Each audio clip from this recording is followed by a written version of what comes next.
피밖에 없네. 다시 정케 하기도 예수의 피밖에 없네. 나를 정케 하기는 예수의 피밖에 없네. 사죄하는 증거도 예수의 피밖에 없네. 예수의 흘린 피 나에게 하오니 귀하고 귀하다. 예수의 피밖에 없네.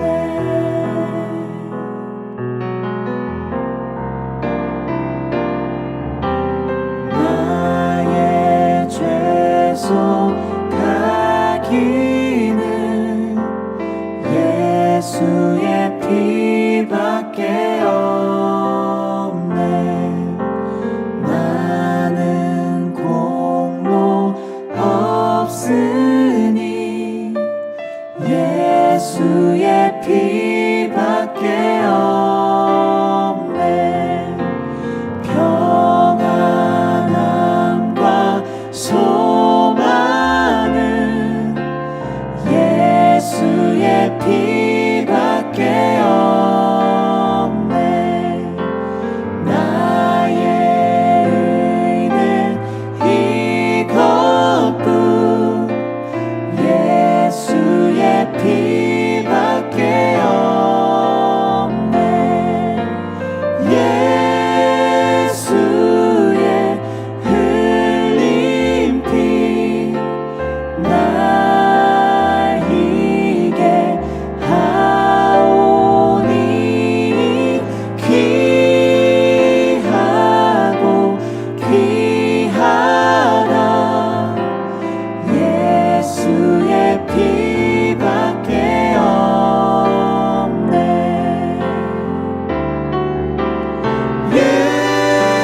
예수의 흘린 피 나에게 하오니 귀하고 귀하다. 예수의 피밖에 없네. 나의 죄를 씻기는 예수의 피밖에 없네.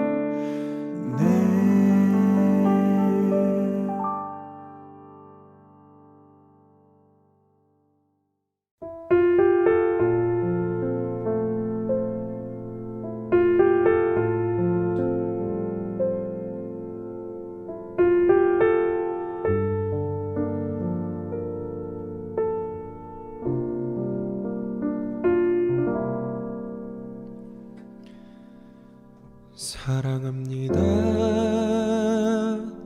나의 예수님 사랑합니다. 아주 많이요. 사랑합니다. 나의 예수님 사랑합니다. 그것뿐이에요. 사랑한다 아들아 내가 너를 잘 아노라. 사랑한다 내 딸아 내게 축복 더하노라.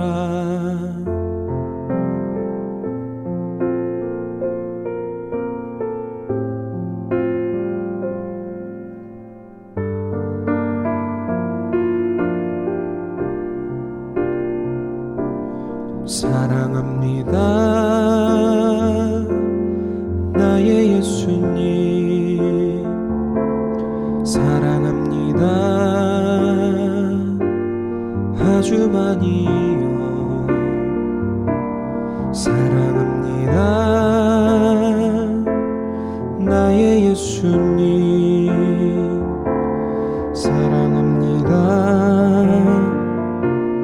그것뿐이에요. 사랑한다 아들아, 내가 너를 잘 아노라. 사랑한다 내 딸아, 내게 축복 더하노라. 사랑한다 아들아, 내가 너를 잘 아노라. 사랑한다 내 딸아, 내게 축복 더하노라. 내게 축복 더하노라.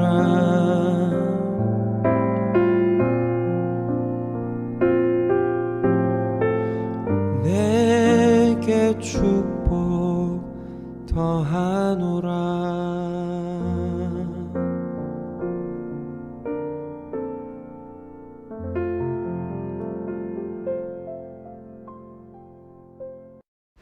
2023년 6월 13일 6.19 온전함 기도에 오신 성도님들을 주님의 이름으로 축복합니다.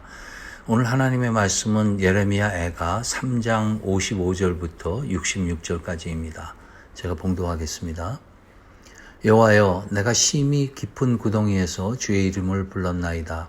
주께서 이미 나의 음성을 들으셨사오니 이제 나의 탄식과 부르짖음에 주의 귀를 가리지 마옵소서.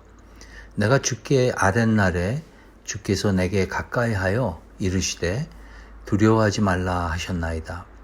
주여, 주께서 내 심령의 원통함을 풀어주셨고 내 생명을 속량하셨나이다. 여호와여, 나의 억울함을 보셨사오니 나를 위하여 원통함을 풀어주옵소서.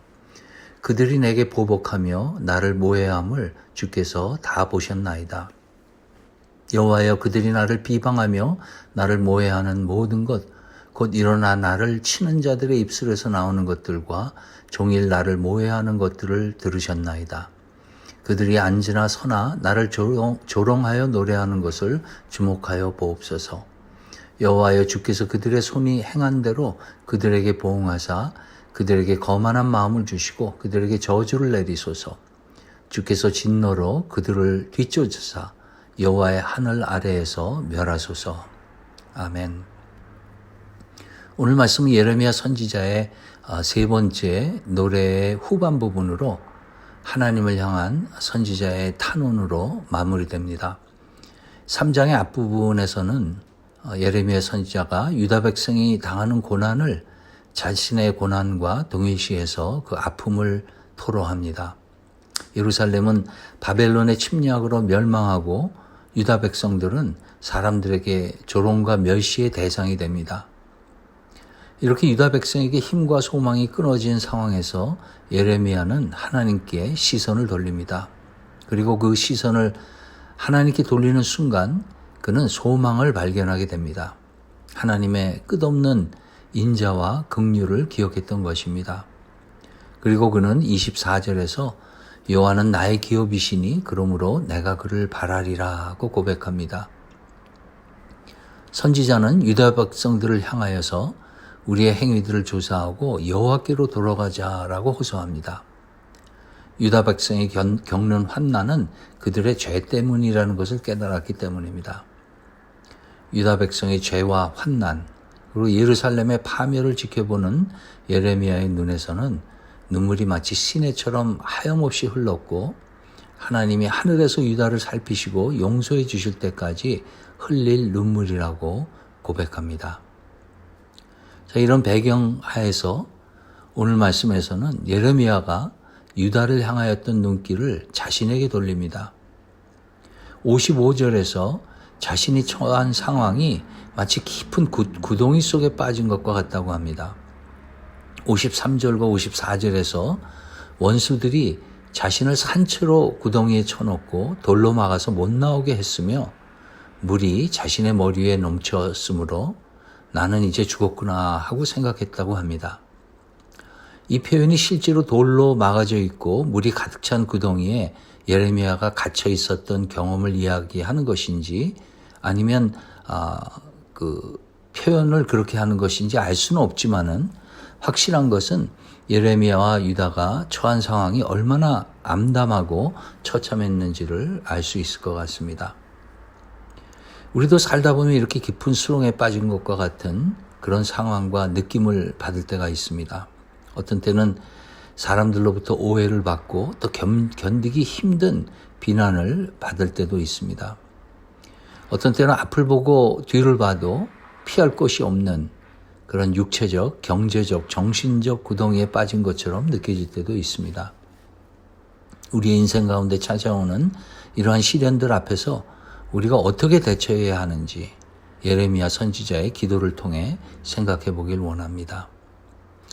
오늘 말씀을 묵상하면서 떠오르는 단어는 확신입니다. 선지자는 대적들과 죽음의 구덩이에서 세 가지 확신을 가지고 하나님께 눈을 돌려 기도합니다. 첫 번째 확신은 하나님은 나의 간구를 들으신다는 확신입니다. 55절과 56절을 보면 이렇게 되어 있습니다. 여호와여 내가 심히 깊은 구덩이에서 주의 이름을 불렀나이다. 주께서 이미 나의 음성을 들으셨사오니 이제 나의 탄식과 부르짖음에 주의 귀를 가리지 마옵소서. 선지자는 그가 심히 깊은 구덩이에서 주의 이름을 불렀다고 합니다. 그리고는 바로 주께서 이미 나의 음성을 들으셨다고 고백하고 있습니다. 이미 들으셨다는 표현은 하나님이 반드시 들으신다는 강한 확신에서 나온 말입니다. 선지자는 하나님이 자신의 간구를 들으신다는 강한 확신을 가지고 있었습니다. 저희는 저희들이 가지고 있는 문제를 가지고 하나님께 나아가서 기도합니다. 그런데 어떤 때는 아무리 기다리고 기도해도 그 문제가 해결되지 않아서 혹시 하나님이 나의 기도를 듣고 계시나 하는 의문이 생길 때가 있습니다. 인도의 가장 어두운 곳에서 수많은 사람들을 섬겼던 테레사 수녀도 처절했던 그 봉사의 현장에서 하나님께 간구하고 또 간구했지만은 하나님이 듣지 않는 것 같은 그런 고독과 영적 갈등이 있음을 고백했습니다. 하지만 성경에 나오는 수많은 믿음의 선배들은 하나님이 우리의 기도를 들으시는 하나님이신 것을 증거합니다. 다윗은 시편 4편에서 내가 그를 부를 때에 여호와께서 들으시로다 라고 고백합니다. 또 시편 40편에서 내가 여호와를 기다리고 기다렸더니 귀를 기울이사 나의 부르짖음을 들으셨도다. 귀를 기울이사 나의 부르짖음을 들으셨도다 하고 고백합니다. 창세기에서 하나님이 라헬을 생각하신지라 하나님이 그의 소원을 들으시고 그의 태를 여셨다고 합니다. 출애굽기 2장에서 하나님이 그들의 고통 소리를 들으시고 하나님이 아브라함과 이삭과 야곱에게 세운 그의 언약을 기억하셨다고 합니다. 민수기 21장에서는 여호와께서 이스라엘 목소리를 들으시고 가나안 사람을 그들의 손에 넘기심에 얼마 전에 공부한 사무엘하 21장에서도 하나님이 그 땅을 위한 기도를 들으시니라. 느헤미야 9장에서 그들이 환난을 당하여 주께 부르짖을 때에 주께서 하나님께서 들으시고 주의 크신 긍휼로 그들에게 구원자들을 주어 그들을 대적의 손에서 구원하셨다고 합니다. 요한일서 5장 14절과 15절에도 이렇게 기록되어 있습니다. 그를 향하여 우리의 가진 바 담대함이 이것이니 그의 뜻대로 무엇을 구하면 들으심이라. 우리가 무엇이든지 구하는 바를 들으시는 줄을 안즉 우리가 그에게 구한 그것을 얻은 줄을 또한 아느니라. 하나님은 우리의 기도를 들으십니다. 테레사 수녀의 기도도 마치 안 들으시는 것처럼 느껴졌지만 하나님께서는 그 기도를 들으셔서 그분을 통하여서 수많은 사람들의 필요를 채우셨던 것입니다. 우리의 기도도 하나님께서는 다 듣고 계십니다. 우리가 원하는 응답이 하나님으로부터 제때에 오지 않는다고 해서 그분이 우리의 기도를 듣지 않으시는 분이 아니라는 것입니다. 이렇게 우리는 하나님이 우리의 기도를 들으신다는 확신은 중요한 확신인 것입니다. 예레미야 선지자가 가지고 있었던 두 번째 확신은 하나님은 보신다는 확신이었습니다. 59절에서 여호와여 나의 억울함을 보셨사오니 나를 위하여 원통함을 풀어주옵소서라고 기도합니다. 그렇습니다. 하나님은 우리가 겪고 있는 상황을 보고 계십니다. 우리의 기도를 들으시는 것뿐만 아니라 우리가 기도하는 제목에 대하여 정확하게 보고 알고 계신다는 것입니다. 시편 139편에서 다윗이 이렇게 고백합니다. 여호와여 주께서 나를 살펴보셨으므로 나를 아시나이다. 주께서 내가 앉고 일어섬을 아시고 멀리서도 나의 생각을 밝히 아시오며 나의 모든 길과 내가 눕는 것을 살펴보셨으므로 나의 모든 행위를 익히 아시오니. 다윗은 하나님이 자신의 오장육부를 만드시고 빚으신 분이시기에 그가 앉고 일어나는 것을 아시며 멀리 있어도 그의 생각을 꿰뚫어 보며 모든 행위를 익히 아시고 그가 말하는 것을 다 아신다고 찬양합니다. 이 말씀은 다윗에게만 국한된 말씀이 아닙니다. 예수님께서도 마태복음 10장 30절에서 아버지께서는 너희의 머리카락까지도 다 세어놓고 계신다고 말씀하셨습니다. 그리고는 그러니 두려워하지 말라 너희는 많은 참새보다 더 귀하다고 말씀하셨습니다. 사람은 누구나 감당하기 어려운 고난 앞에서 두려움과 염려에 빠지기 쉽습니다. 때로는 분노와 좌절감이 우리의 잠을 빼앗아가기도 합니다.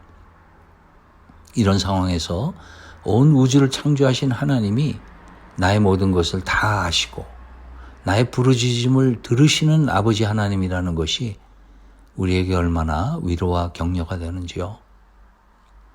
오늘 말씀 57절에서는 내가 주께 아뢰는 날에 주께서 내게 가까이 하여 이르시되 두려워하지 말라 하셨나이다 하고 하였습니다. 우리가 하나님께 우리 어려움과 아픔을 아뢰할 때 하나님이 우리에게 가까이 오신다는 것입니다. 마치 어린아이가 아빠에게 무언가를 구할 때 그 아빠가 무릎을 굽혀서 아이의 눈과 자신의 눈높이를 맞추고 그 아이의 눈을 깊숙이 바라보면서 아이가 하는 이야기를 경청하는 그런 선한 아빠의 모습을 연상케 합니다. 우리에게 이렇게 좋은 아버지가 있다는 것이 얼마나 감사한지요. 우리의 상황을 모두 보고 아시고 또 우리가 간구할 때 우리에게 가까이 오셔서 우리의 간구를 들으시는 하나님이 선하신 분이라는 사실이 우리로 하여금 아버지 앞에 담대하게 나아가게 합니다. 비록 우리의 기도가 응답되어지는 방법과 때가 우리가 원하는 것이 아닐지라도 우리는 그분이 우리에게 가장 좋은 것과 때를 아신다는 확신 아래 아버지 앞에 담대하게 나아갈 수 있는 것입니다. 예레미야 선지자가 가지고 있었던 세 번째 확신은 하나님은 공의의 하나님이시다라는 것입니다. 하나님은 악을 보응하시는 심판의 하나님이시라는 것입니다. 64절에서 여호와여 주께서 그들의 손이 행한 대로 그들에게 보응하사. 66절에서는 주께서 진노로 그들을 뒤쫓으사 여호와의 하늘 아래에서 멸하소서라고 간구합니다. 자신을 구덩이와 같이 암담한 현실에서 구원하신 하나님이 유다 역시 구원해 주시기를, 그리고 자신의 원통함을 풀어주신 것 같이 유다의 원수들에게도 보응해 주실 것을 구합니다. 이 말씀은 내가 싫어하는 사람, 나를 힘들게 하는 사람에게 보복하기 원하는 복수의 기도를 하나님께서 무조건 다 들어주신다는 그런 말씀이 아닌 것입니다. 하나님이 공의의 하나님이시라는 것은 하나님은 무엇이 의로우신 것인지를 정확하게 아시고 심판하는 하나님이시라는 것입니다. 그래서 하나님께서 공의의 하나님이라는 사실은 우리로 하여금 우리의 기도의 동기와 내용을 다시 한번 돌아보게 합니다. 물론 우리의 간구의 내용이 다 하나님의 공의에 맞는 것인지 알기 쉽지 않은 그런 경우가 많습니다. 그럴 때 우리가 할 일은 그 문제를 가지고 하나님께 무조건 나아가야 하는 것입니다. 그 문제를 가지고 하나님께 부르짖을 때 하나님은 그 간구에 예스라고 응답하시던가, 아니면 그 간구의 내용이 하나님의 공의의 뜻에 맞지 않을 때 우리의 간구를 바꾸시는 놀라운 일을 하시는 것입니다. 예레미야 33장 3절에서 하나님이 이렇게 말씀하십니다. 너는 내게 부르짖으라. 내가 네게 응답하겠고 내가 알지 못하는 크고 은밀한 일을 네게 보이리라고 하셨습니다. 내가 알지 못하는 크고 은밀한 일, 이것은 나의 기도에 예스라고 놀랍게 응답하시는 것일 수도 있지만은 반면에 나의 강팍하고 닫혀져 있는 마음을 바꾸셔서 나의 기도의 방향을 바꾸시고 나의 그 기도의 상대인 그 관계가 어려움에 있는 사람을 용서하는 그런 놀라운 것일 수도 있다고 생각합니다. 우리처럼 목이 곧고 변화하기 힘든 사람들을 바꾸시는 것처럼 크고 은밀한 일이 어디 있겠습니까? 하나님이 공의의 하나님이시라는 확신은 우리로 하여금 하나님 앞에 나아가게 합니다. 왜냐하면 하나님 앞에 나아가 기도할 때 그 기도의 결과는 예스든 아니든 우리를 의로움으로 이끄시는 것이라는 확신이 있기 때문인 것입니다. 오늘도 하나님이 우리의 기도를 들으시고 우리의 모든 것을 아시고 보시는 공의의 아버지라는 이 확신 아래 하나님 앞에 담대하게 나아가서 기도하시는 우리 모두 되길 주님의 이름으로 축원합니다. 이 시간 오늘 말씀을 생각하면서 기도하겠습니다.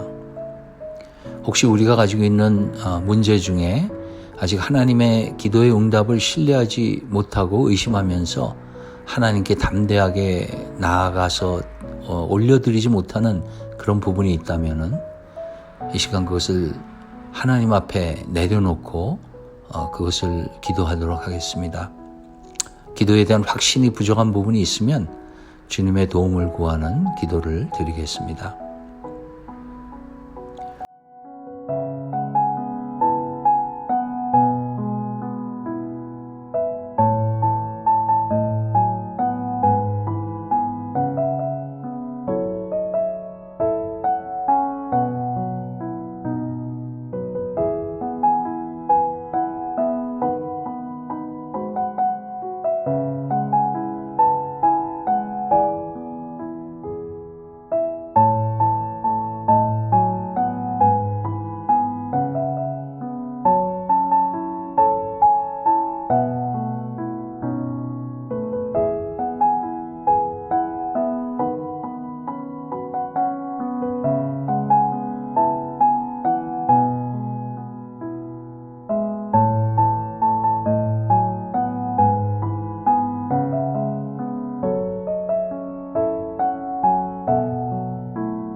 선교 사역을 위해 기도하겠습니다.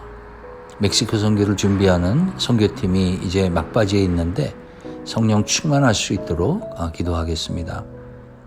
또 각 마을에서 지원하는 선교지들이 있는데 그 선교지들 위해서 기도하시고, 특히 우크라이나의 전쟁이 빨리 끝나서 그곳에 복음 사역이 다시 살아날 수 있도록 기도하겠습니다.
마지막으로 저희 교회 비전 24 프로젝트를 위해서 기도하겠습니다.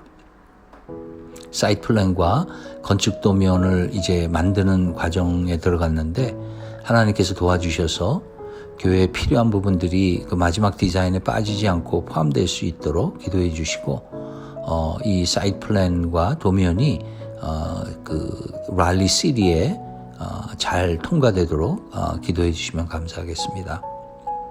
또한 성도님들 중에 영적으로 힘들어하고 질병으로 어려움에 계신 분들이 계시는데 이분들의 회복과 치유를 위해서 간절히 기도하겠습니다.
주기도문으로 오늘 기도회를 마치겠습니다. 하늘에 계신 우리 아버지여, 이름이 거룩히 여김을 받으시오며 나라가 임하시오며 뜻이 하늘에서 이루어진 것 같이 땅에서도 이루어지이다. 오늘 우리에게 일용할 양식을 주시옵고 우리가 우리에게 죄 지은 자를 사하여 준 것 같이 우리의 죄를 사하여 주시옵고 우리를 시험에 들게 하지 마시옵고 다만 악에서 구하시옵소서. 나라와 권세와 영광이 아버지께 영원히 있사옵나이다. 아멘.